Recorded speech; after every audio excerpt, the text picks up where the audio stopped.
antes, que é o departamento francês de ultramar, exatamente dessa vinculação da França, da USP com a Alemanha, sobretudo a partir de dois professores, o Querrune e o Gottschmidt. Isso, de certa forma, se torna um pouco morno, e em 2000, então, com o livro Conversas com Filósofos Brasileiros, coordenado, organizado pelo professor Marcos Nobre e pelo José Rego, então isso explode. Tá? E, do meu ponto de vista, há dois grandes livros depois deste livro, interessante porque dois livros de dois estrangeiros, um equatoriano e outro argentino, vou falar um pouco deles hoje, que é de como fazer filosofia sem ser grego, sem estar morto, sem ser gênio, do Gonçalo Palacios, o título é interessante, no mínimo, né? E o título do argentino de Córdoba, Julio Cabreira, Diário de um Filósofo no Brasil. Esse texto é do Roberto Carlos, de 2010. E em 2011, ano passado, há um congresso, então, de filosofia no Brasil, ou filosofia brasileira, ou filosofia a partir do Brasil, em Brasília, no UNB, onde esse era o tom da conversa. Né? Então, vejam, a Magui, de certa maneira, ou antecipa um debate que, do meu ponto de vista, daqui a pouco vai explodir na academia, ou então, se não antecipa, se coloca no início de um debate que vai efetivamente começar. Bem, eu nunca falei em público sobre isso e sobre, de fato, filosofia na prática, e, portanto, eu gostaria de fazer agora, em terceiro lugar, os meus agradecimentos, e mais do que agradecimentos, são reconhecimentos. E eu faço questão que eles sejam públicos.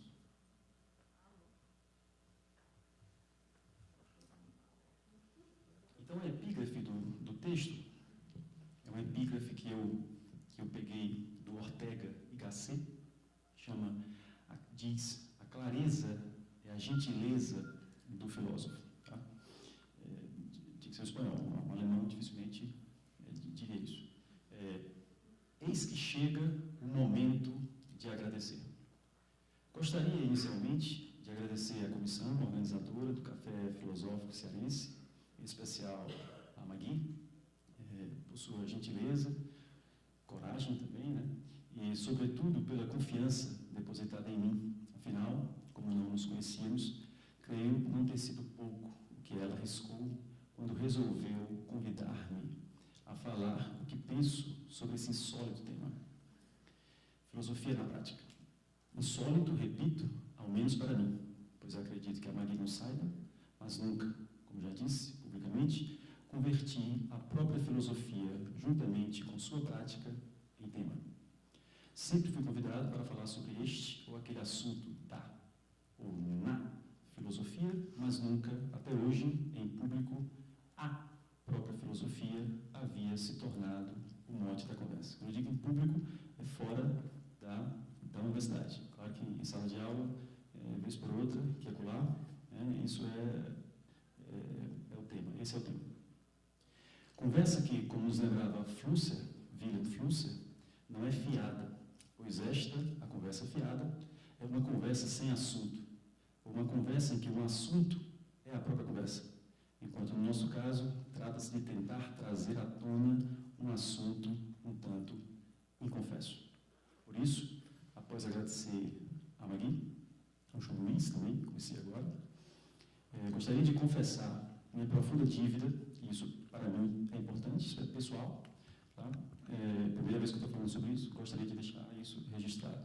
E assim, meus sinceros agradecimentos ao curso de Filosofia da Universidade Estadual do Ceará, aos seus funcionários, a querida Marilena, não é a Chauí, mas é a Marilena, que nos mantém atualizados com bibliografia. Sem ela estaremos no mimeógrafo, sem ela precisaremos de Gutenberg, né?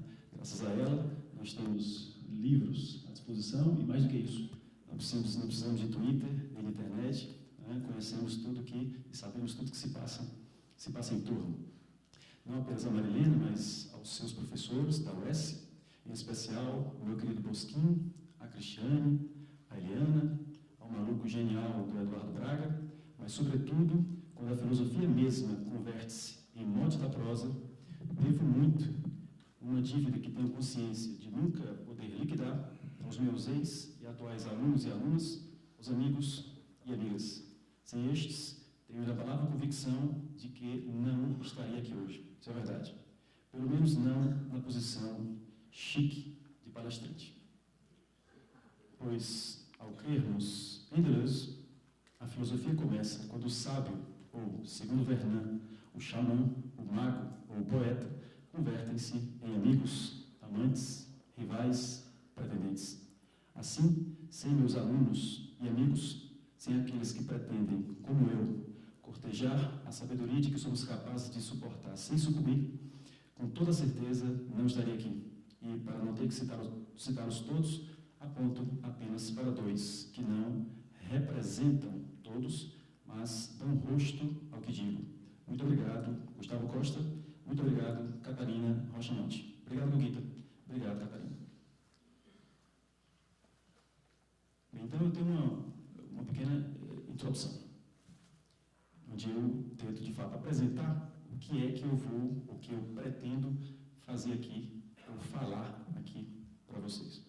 O título é Do Rumo da Prosa. O tema que me foi sugerido é, ao mesmo tempo, muito simples e muito complexo. Bem, é um tema de filosofia. Muito simples, caso tomemos a prática da filosofia, como tem sido habitual desde Kant, como signo de uma ausência, como cicatriz de uma falta. É que Kant talvez seja o primeiro professor universitário moderno de filosofia e aquele que diferenciou claramente aquilo que hoje é um lugar comum, a distinção entre técnico da razão, também poderia se traduzir como artista da razão, Ferenc Künstler, nós diríamos hoje professor de filosofia, e o legislador, Gesetzgeber, o filósofo, aquele que cria, mas igualmente legisla sobre uma forma de ver o mundo ou sobre a sua forma de ver o mundo. Está na lógica de Kant. Caso aceitemos a posição kantiana, repetida com reservas por Schopenhauer e Nietzsche, então penso